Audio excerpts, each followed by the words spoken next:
In 2019, fans around the globe were moved by the release of Tim, a posthumous album named after the late Swedish DJ and producer Tim Bergling, known to millions as Avicii. This final collection of music captured the heart and soul of a visionary artist whose life was both extraordinary and tragically brief. While his beats moved the world, behind the scenes, Avicii was quietly battling personal struggles that fame couldn't fix. Tim Bergling's journey began in Stockholm, where he found his love for music at the age of 16.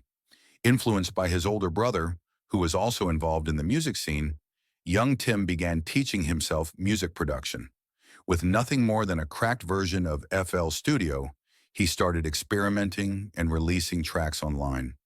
By the early 2010s, he had quickly gained recognition for his polished, melodic sound.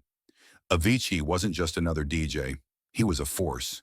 His breakout tracks like Wake Me Up, Levels, and Lonely Together top charts worldwide.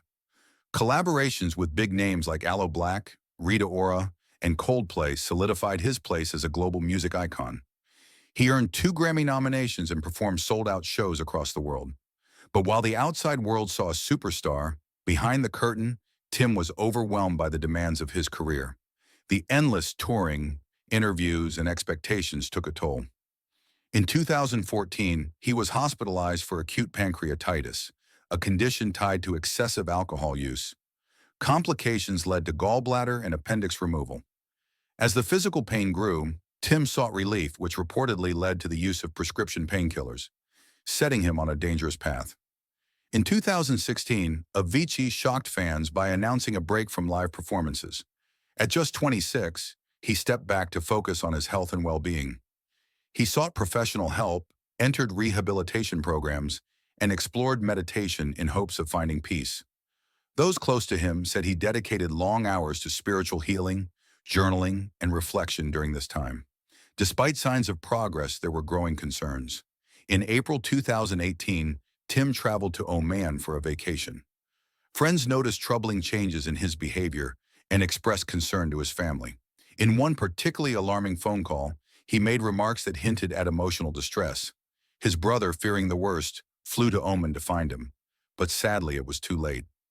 On April 20th, 2018, Avicii was found dead at the age of 28. Reports later confirmed he had died by suicide, leaving behind a legacy and many questions. Avicii's final years were filled with inner conflict. Though he had achieved more than most artists could dream of, the pressure, isolation, and emotional toll became too heavy. He often questioned the meaning of success and searched for happiness outside the spotlight. In interviews, he admitted feeling burnt out and overwhelmed, confessing that he struggled to find balance in a world that demanded constant output.